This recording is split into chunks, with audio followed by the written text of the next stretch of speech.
My parents demanded my $50,000 savings to cover my sister's wedding debt, then threatened to sue me for elder abuse when I refused, but what they didn't know about my real identity left them destroyed. I'm a 35-year-old woman who was sitting in my penthouse office last December, reviewing quarterly reports on my laptop while the city sparkled below through floor-to-ceiling windows. It was one of those quiet Sunday afternoons when even Manhattan seems to pause, the kind where you can actually think without phones ringing or meetings demanding your attention.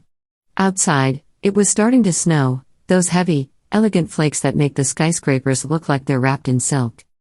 My office isn't what most people would expect from someone they think works in construction: sleek glass desk, original artwork on the walls, a view that costs more per month than most people make in a year. But my parents don't know any of that. To them, I'm just Violet, their daughter who does something with buildings and lives modestly. They have no idea I'm the CEO of Sterling Development, that my company just closed a $200 million deal, or that the $50,000 they're about to demand represents less than 3 days of my personal income. When my phone buzzed with Dad's name, I almost sent it to voicemail. The last 3 times he called, it was to ask for money for Brittany's expenses. First it was her business networking trips, then her credit card bills, then some crisis with her influencer equipment. But family is family, right? That's what I kept telling myself anyway. That's what kept me writing checks month after month while carefully hiding my real success. "Hi Dad," I answered, minimizing my profit reports. "Violet," Robert said, his voice carrying that familiar tone of barely concealed irritation. It had been 2 weeks since I'd heard from any of them, not since Brittany's ridiculously extravagant wedding that cost more than most people's houses. "We need to talk about something important." "About Brittany." I leaned back in my leather chair, watching the snow swirl past my window. Something in his tone made my stomach tighten with a familiar dread. "What about her?" I asked, though I already suspected where this was heading. He cleared his throat in that pompous way he'd perfected over the years. The same sound he made when he was about to make unreasonable demands seemed perfectly logical. "Well, the wedding was beautiful, but there are some financial complications. The vendors, the venue, the honeymoon, it all added up faster than expected." "My sister Brittany. Of course. The golden child. The one who could rack up 6-figure debt and still be treated like a victim of circumstances." "How much?" I asked quietly, my fingers already reaching for the voice recording app on my phone. Something told me I'd want documentation of this conversation. "It's not that simple, Violet," Dad continued, his voice taking on that manipulative edge I knew so well. "She owes about $100,000 total, but we've managed to cover most of it. We just need help with the last $50,000. I felt something cold settle in my chest, like ice forming around my heart. "You want me to give you $50,000? "Not give," he said quickly. "Consider it paying back what we spent raising you. You know, all those years of food, housing, education. Parents invest a lot in their children. It's time you contributed back to this family." That's when I felt something snap inside me, like a steel cable that had been stretched beyond its breaking point. All the years of hiding my success, all the times I'd bitten my tongue while they treated me like their personal bank, all the resentment I'd buried under the guise of family loyalty, it all crystallized into one moment of perfect, cold clarity. "Paying back?" I repeated, my voice deadly calm as I hit record. "You want me to pay you back for raising me?" "Don't make this sound worse than it is," he said impatiently, and I could practically see him waving his hand dismissively. "Brittany is in a very vulnerable place right now. She needs our support. Family takes care of family." I stood up, walking to my window overlooking the city I conquered through sheer determination and intelligence they'd never bothered to recognize. My reflection stared back at me, not the struggling daughter they imagined, but a woman who'd built an empire while they still saw her as their backup plan. "Family," I said, the word tasting bitter. "Funny how I'm family when you need my bank account, but somehow I wasn't family enough to get more than a grocery store card for my birthday while Brittany got a brand new Mercedes." "That's different," he started, but I wasn't finished. "No, Dad. Let me tell you what's different. What's different is that I've spent the last 15 years building something while you've been treating me like your emergency fund. What's different is that $50,000 to cover Brittany's irresponsible spending spree isn't happening.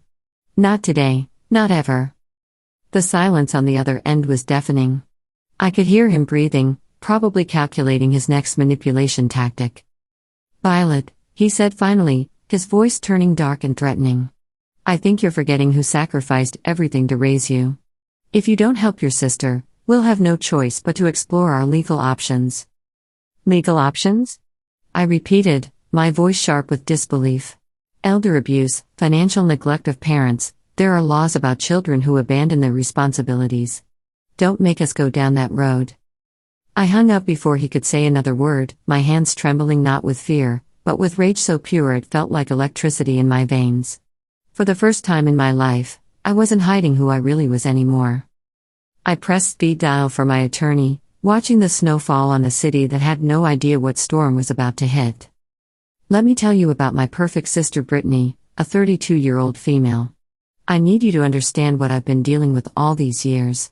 Prom queen, sorority president, Instagram darling, mom's precious princess, and dad's shining star.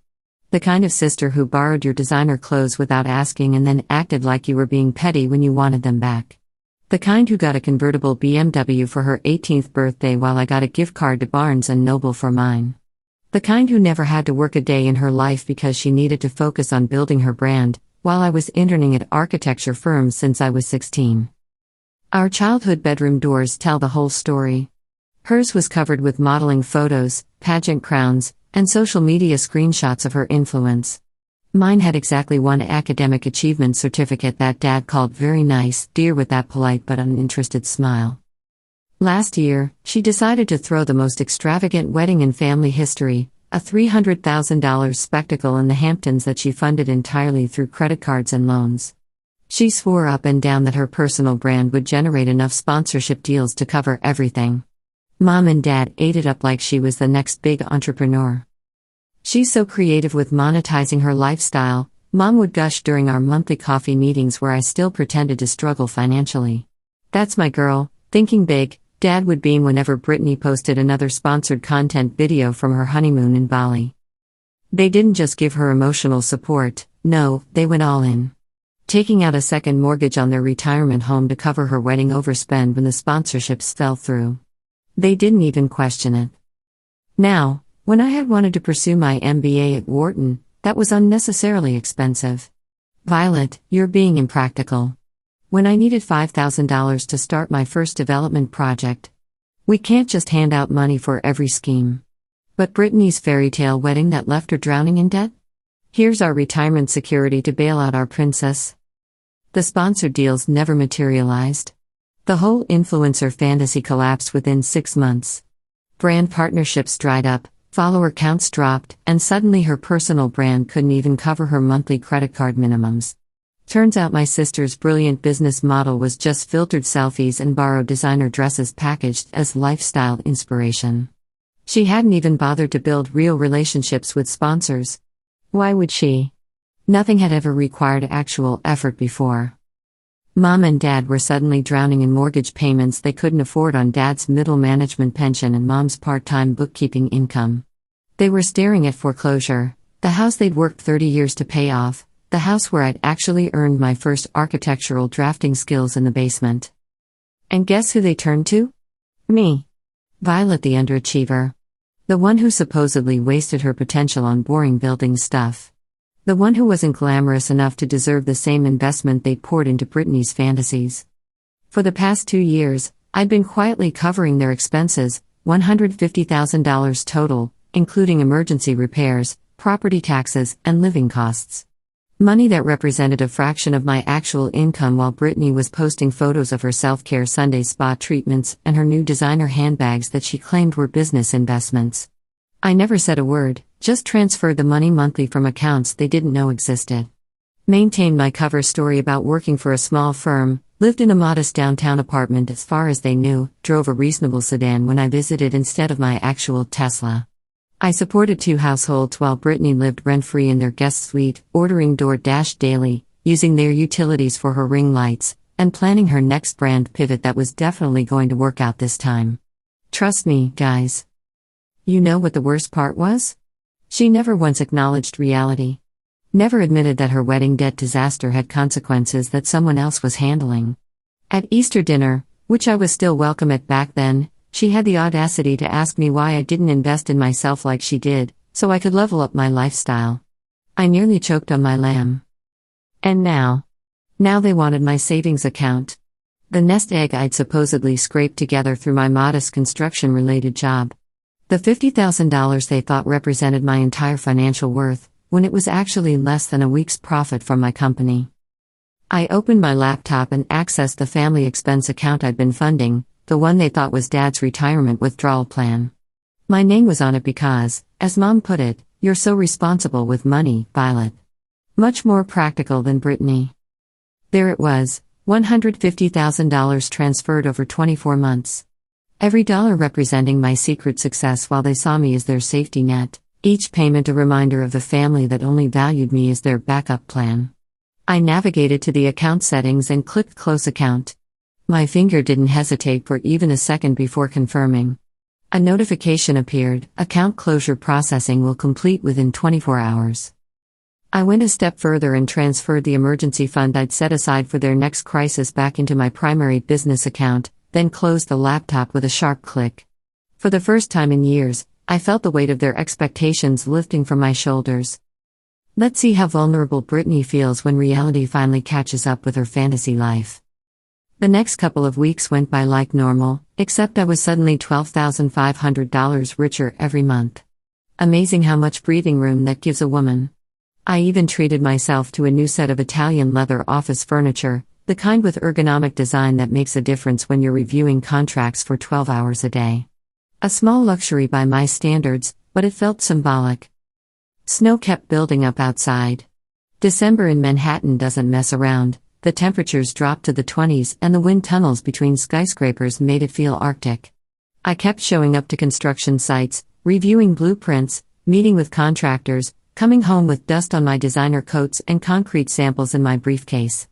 The cold made everything harder, materials took longer to deliver, equipment needed constant maintenance, and my site managers were constantly dealing with weather delays.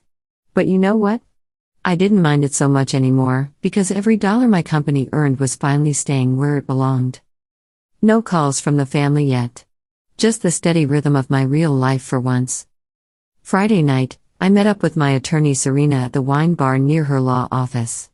We've been friends since we were ambitious students pulling all-nighters in the Columbia Library. She's a litigation partner now, makes 7 figures representing clients in high-stakes corporate disputes, which in New York is pretty much a guaranteed income stream year-round.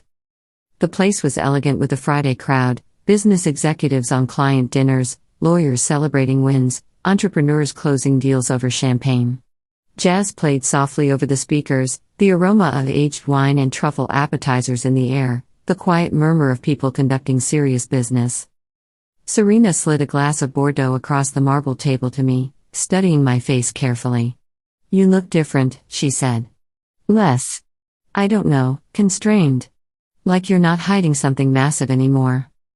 I took a long sip and let it all out. Dad's demand, Brittany's debt crisis, being threatened with elder abuse charges after funding their lifestyle for years. Serena's expression shifted from surprise to professional interest, her legal mind immediately engaging. "They threatened you with what after you've been financially supporting them?" I nodded, pulling out my phone to play the recorded conversation. "Yep. So I closed the support account. They don't know yet." She listened to the recording twice, then leaned back with a predatory smile. "Violet, this is extortion. Pure and simple. When will they realize the money stopped? End of the month, when their bills come due. Right after they blow through Christmas spending." I couldn't help the satisfaction spreading across my face. First they get their perfect family holiday funded by my guilt, then they get reality calling about their actual financial situation. Serena raised her glass. To not being anyone's secret ATM anymore. We clinked glasses. For the first time in years, I felt like I controlled my own narrative. "You know they're going to escalate, right?" Serena said, already pulling out her legal pad. "Like, full scorched earth mode when they realize what you've done." I shrugged. "Let them try. I'm done playing their game." "Good," she nodded, scribbling notes. "About damn time. I've been watching you bankroll their delusions for years while they treat you like their personal charity case."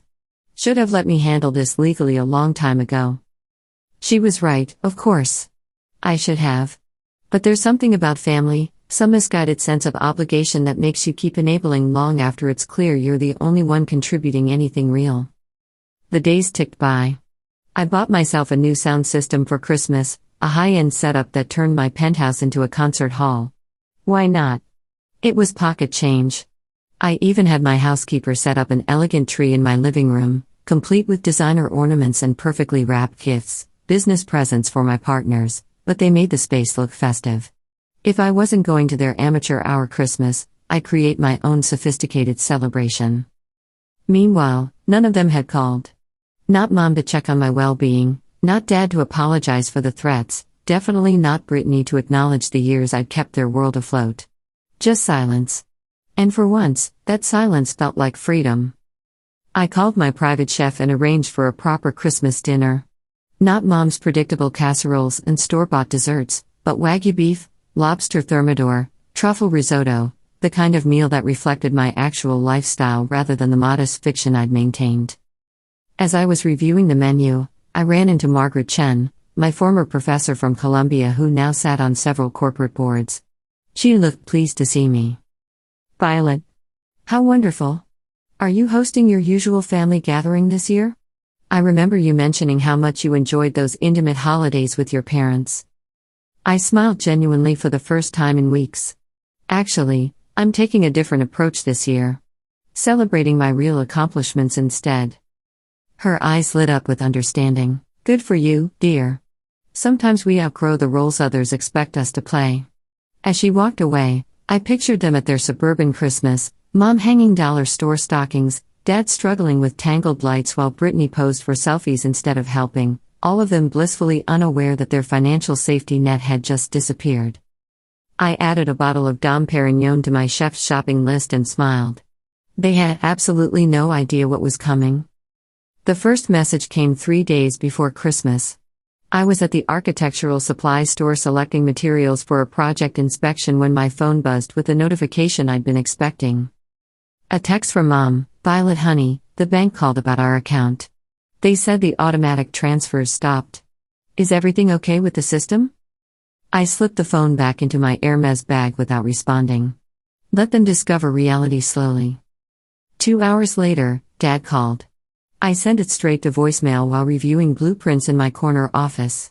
His message was predictably demanding, Violet, what's going on with the family account?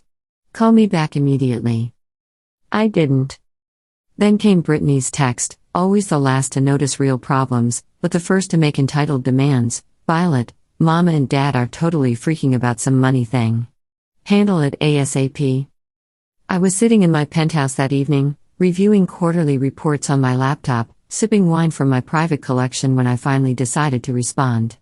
Not to her, though. To Mom. Sorry, can't help with family expenses anymore. Tight cash flow.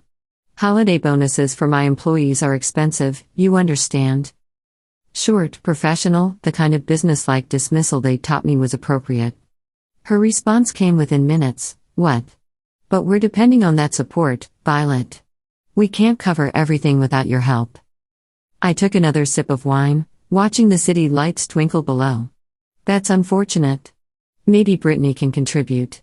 She's been living expense-free for years anyway. Then I activated the Do Not Disturb function and returned to the financial documentary I was streaming. Something about successful female entrepreneurs. Inspiring content. The next morning, I had 12 missed calls, 5 voicemails from Dad, each one more frantic than the last. The final one was pure desperation. Violet, you can't just abandon your family without warning. The creditors are calling. This is irresponsible. Brittany had sent a string of increasingly panicked messages. OMG Violet, pick up your phone. You're destroying everything on purpose. Mom is having a breakdown because of you. Perfect. Let her experience what crisis feels like. Let them all understand what it means to be truly vulnerable. I texted Mom one final time, sorry, already allocated those funds to my company's expansion. Perhaps you should have budgeted more carefully. Then I blocked all 3 of them and activated my attorney's number for any future communications. Christmas was 2 days away, And for the first time, I was anticipating a celebration worthy of my actual status. That afternoon, I met my business partner Colin at the construction site of our latest development. He's a brilliant architect, handles the creative side while I manage operations, always reliable for both professional insight and personal perspective. "You seem lighter today," he observed as we reviewed the penthouse plans. "Big deal closed successfully?" I smiled genuinely. "Actually, I just cut loose some dead weight. No more family drama affecting my focus." "Smart move," he nodded, rolling up the blueprints. "Family expectations can be the worst kind of business liability. I've got my in-laws flying in from Seattle. 3 days of explaining why sustainable architecture costs more than McMansions." We finished the site review and I offered him coffee from the executive trailer. As we were wrapping up, he paused thoughtfully. "Hey, if you're free Christmas evening, why don't you join our dinner? Miranda always prepares enough for half the neighborhood. No family politics, just good food and honest conversation." I was touched by the invitation. It was refreshing to be wanted for my company rather than my financial utility. "Thank you, Colin. I'd enjoy that." And I meant it. It felt good to know someone valued my presence rather than my bank account. Christmas morning dawned crisp and clear. I slept until 9 o'clock, a luxury impossible with my usual packed schedule. No urgent calls, no crisis management, no family obligations demanding my attention. Just serene quiet. I prepared an elegant breakfast, smoked salmon, fresh pastries, organic coffee from my espresso machine. Put on classical music and enjoyed the winter sunlight streaming through my floor-to-ceiling windows. Around 11 o'clock, someone began hammering on my apartment door. The aggressive, entitled pounding I recognized immediately. Through the security monitor, I saw Dad standing in the hallway wearing his shabby winter coat, face flushed with cold and fury. His breath forming angry clouds in the frigid air. I activated the intercom. "Merry Christmas, Dad," I said, enjoying his startled reaction to the sound system. "What the hell do you think you're doing?" he shouted at the camera. "The bills are overdue. Creditors are threatening legal action." I remained comfortably seated in my living room. Yes, that's what happens when people spend beyond their means. "You know we can't manage without your support," he raged, pressing his face close to the security camera. I could see him trying to peer past it into my actual apartment. "How interesting," I replied through the intercom. "I managed perfectly well without your support for years while building my company." His voice turned desperate. "This is selfish, Violet. This is about family. Your mother is having panic attacks. You should have considered family before demanding my life savings," I responded calmly. "How's Brittany handling this crisis? Still feeling entitled to other people's money?" "This isn't about Brittany. It's always about Brittany." I cut through his denial. "Even now, you're at my door on Christmas morning, not to wish me well or apologize, but to demand financial rescue. That's all I've ever been to you, a secret safety net." He shifted to manipulation, his voice becoming pathetic. "Violet, please. We could lose everything. We're already in default." "That sounds like a consequence of your own choices," I said, and disconnected the intercom. He continued pounding and shouting, but eventually retreated when other residents began complaining. I watched through the monitor as he struggled to start his old car in the cold.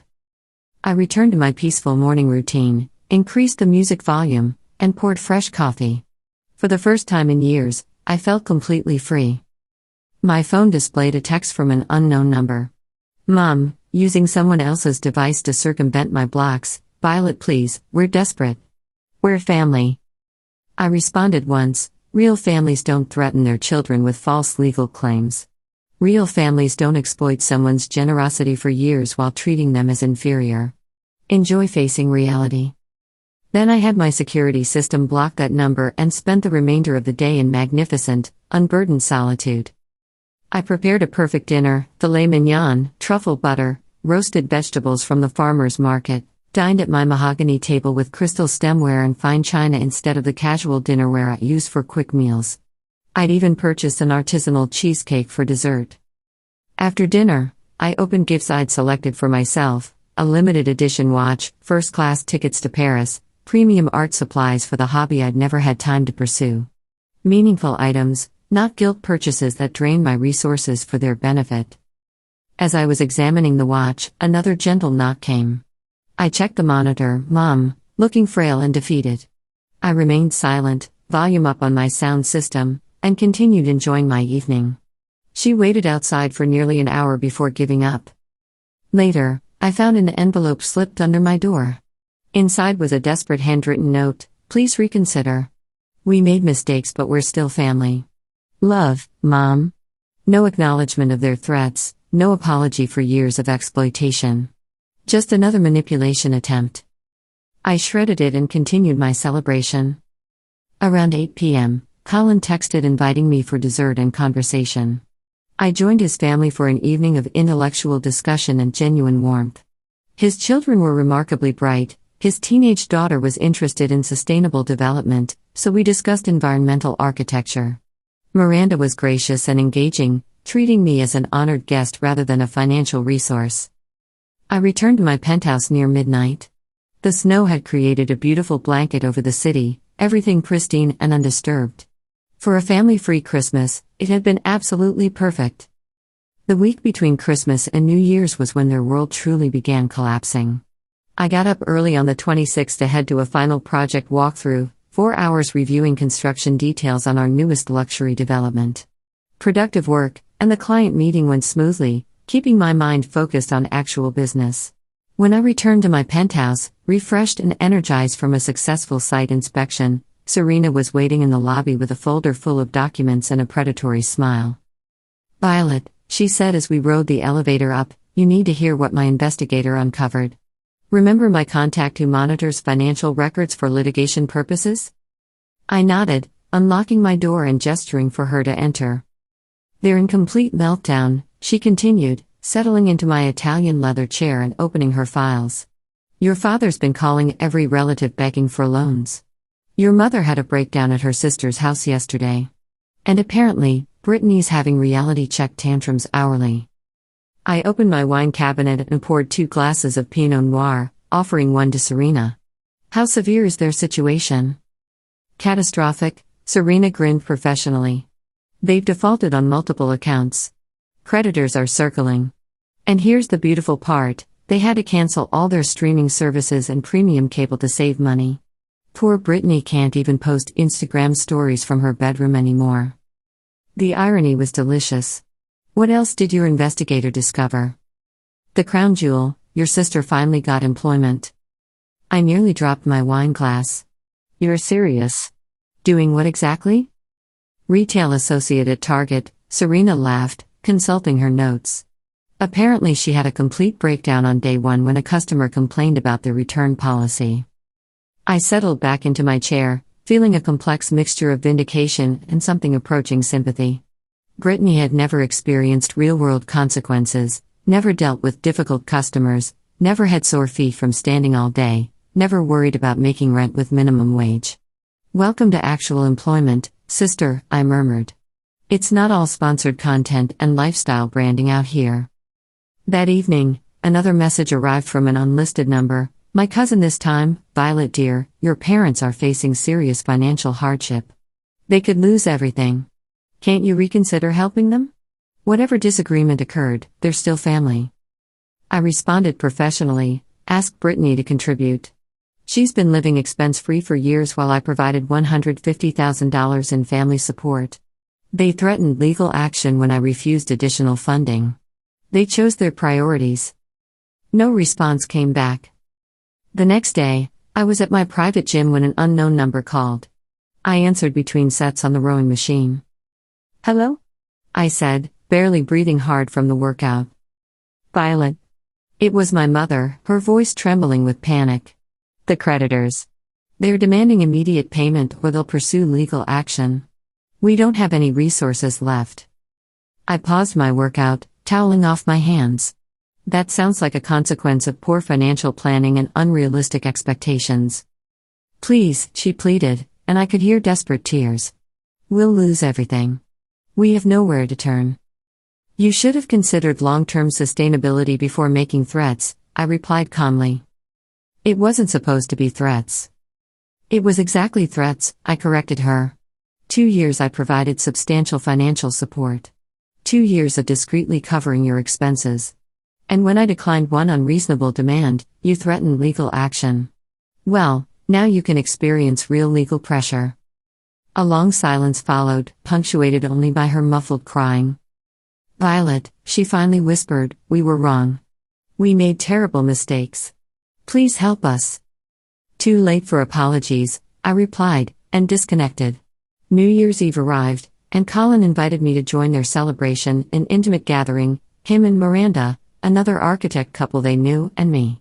We enjoyed gourmet food, played sophisticated games, and watched the fireworks from their rooftop terrace. At midnight, my phone showed another text from my cousin, your parents received foreclosure papers. 30 days to resolve everything or face eviction. Please Violet, they have no options left. I showed it to Colin, who grimaced sympathetically. Business-family dynamics at their most toxic, right? Exactly, I replied, silencing my phone without responding. But their crisis management failures aren't my responsibility anymore. Miranda, who understood complex family situations from her own legal background, nodded knowingly. Family loyalty has limits. Sometimes boundaries are necessary for everyone's well-being. I appreciated their perspective but wasn't ready for reconciliation. Perhaps I never would be. Later that evening, walking back to my building, I realized I'd spent more meaningful time with Colin's family in recent weeks than I had with my own in years. These colleagues who respected my accomplishments had shown me more genuine appreciation than the relatives who supposedly loved me unconditionally. Maybe family wasn't about DNA after all. Maybe it was about who actually valued your success and character, not just your financial utility. January passed efficiently and productively. I focused on expanding my business, invested the money that previously funded their lifestyle, and even joined a monthly networking group for female executives.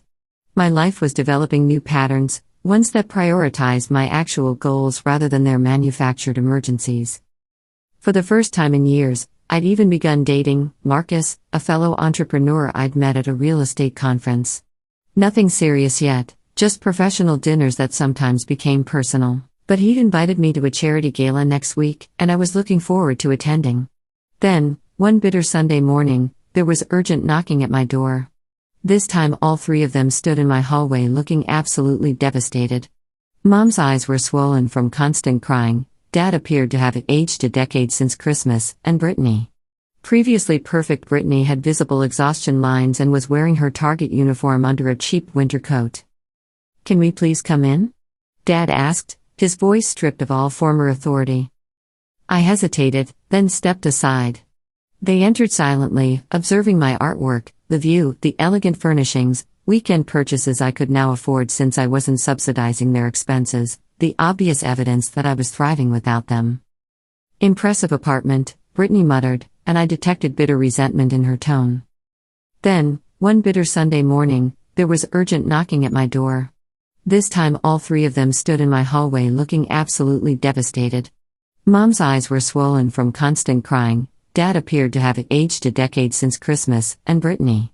Previously perfect Brittany had visible exhaustion lines and was wearing her Target uniform under a cheap winter coat. But I wasn't alone. Serena had arrived an hour earlier with a briefcase full of legal documents and her laptop loaded with audio files. Perfect timing, I said to my parents through the intercom. Please, come in. My attorney and I have been expecting you. The word attorney made them freeze in the hallway. I could see the panic spreading across their faces through the security monitor. They entered hesitantly, immediately noticing Serena sitting at my dining table with legal papers spread out and a recording device prominently displayed. Mr. and Mrs. Sterling, Serena said professionally, standing and extending her hand. I'm Serena Walsh, Violet's legal counsel. We need to discuss your recent communications with my client. Dad's face went pale. Legal counsel? Violet, what's this about? Serena opened her laptop and pressed play. Dad's voice filled the room. Elder abuse, financial neglect of parents, there are laws about children who abandon their responsibilities. Don't make us go down that road. The silence was deafening. Mom's hand flew to her mouth. That conversation was recorded legally, Serena continued. as were several others where you threatened false legal action to extort money from my client. Would you like to hear more? She played another clip, Mom's voice, "You owe us for raising you. It's time you paid back what we invested." Extortion, Serena stated matter-of-factly. Attempted fraud. Threatening false legal claims. The evidence is quite comprehensive. Dad's authority crumbled completely. We didn't mean. "Oh, but you did," I said calmly. "And now my attorney has everything documented. Every threat, every manipulation, every attempt to steal my money using fabricated legal claims." Serena pressed play once more, Dad's voice again, "If you don't help your sister, we'll have no choice but to explore our legal options." Interesting approach, Serena noted, considering my client has been financially supporting you for years while building a multi-million-dollar company you knew nothing about. Their jaws dropped simultaneously. The truth was finally out. Multi-million-dollar company? Mom whispered. Sterling Development, I said. I'm the CEO. The $50,000 you demanded? That's less than a week's profit for me. Your threats to sue me for elder abuse while I was secretly funding your entire lifestyle? That's going to be evidence in our countersuit. Brittany collapsed into a chair, the reality hitting her. You're actually rich? Extremely successful, Serena corrected. And extremely well documented when it comes to your family's attempted extortion. I looked at each of them in turn.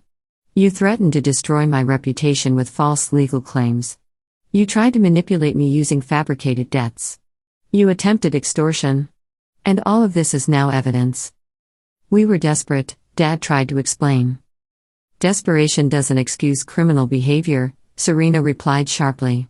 My client has grounds for harassment charges, extortion charges, and a substantial civil suit for damages to her emotional well-being.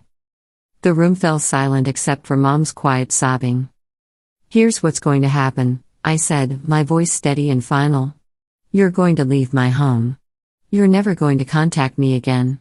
And if you ever attempt to make false legal claims about me, Serena has enough evidence to ensure you face serious legal consequences.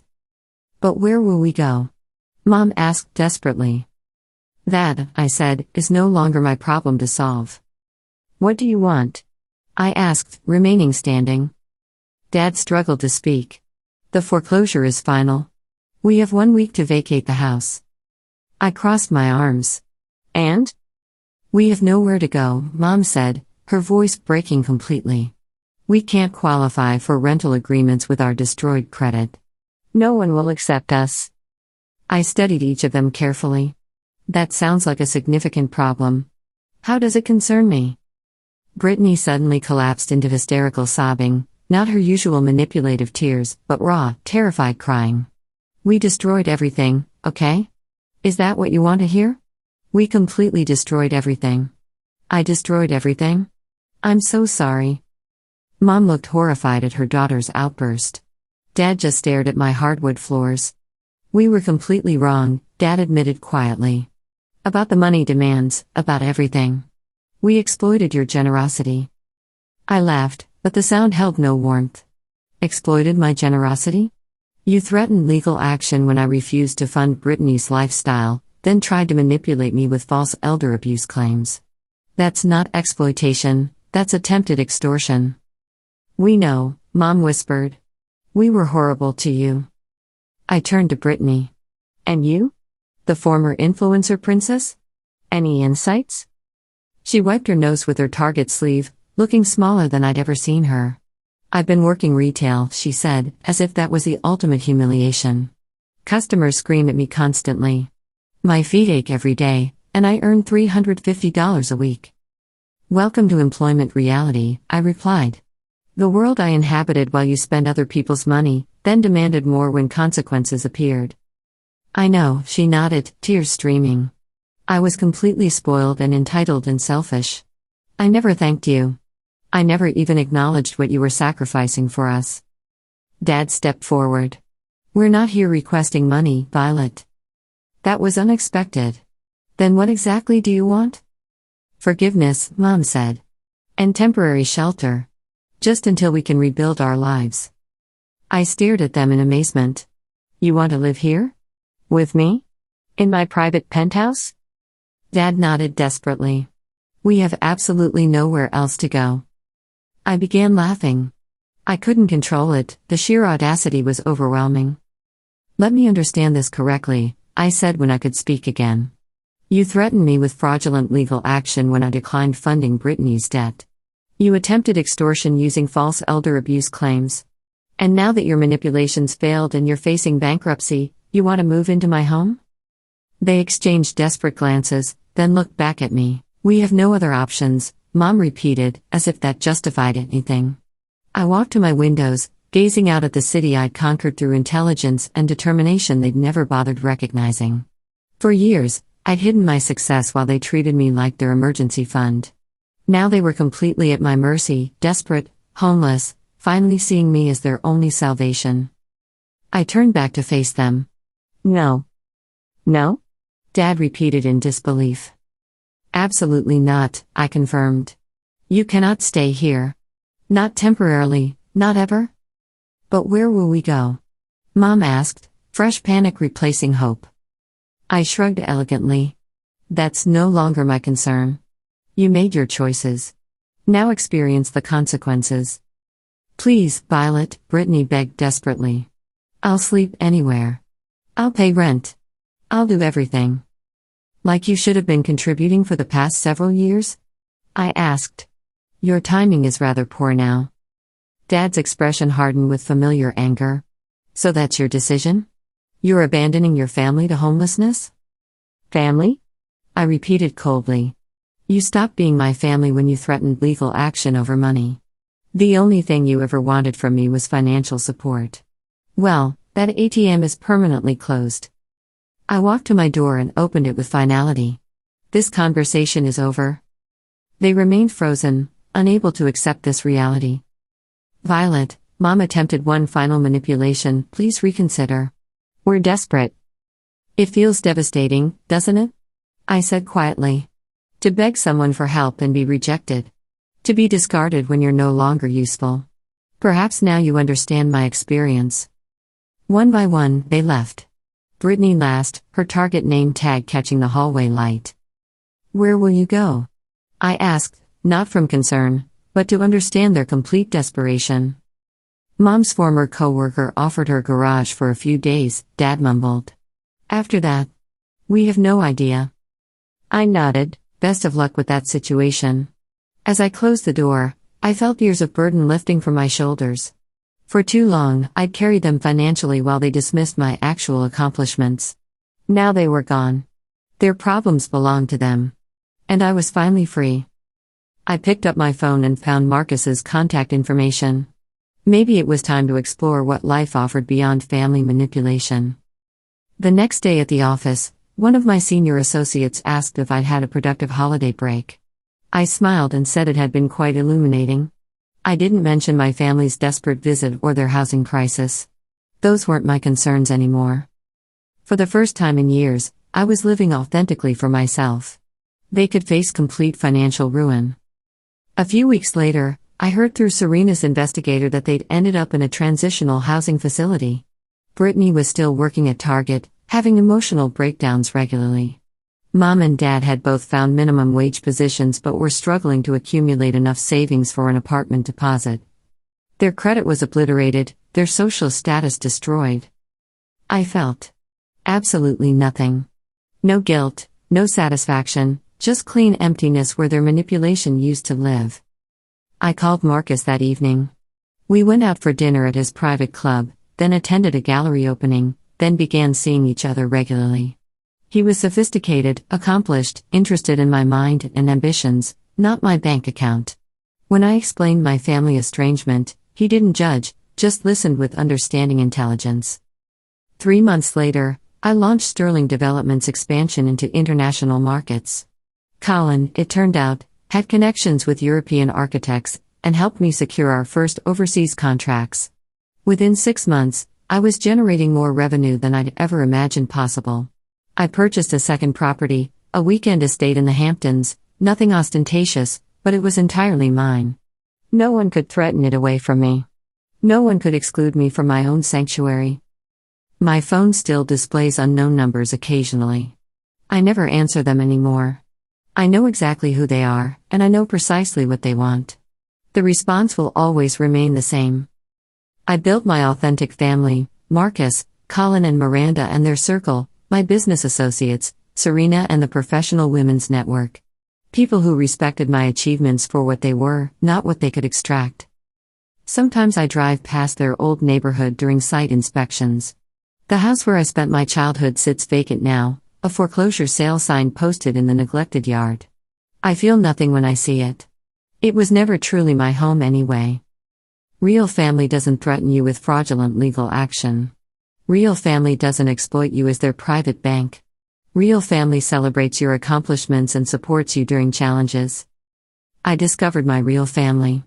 And for the first time in my life, I'm genuinely home. Thanks for watching. If you enjoyed this video, please consider subscribing and pressing the like button.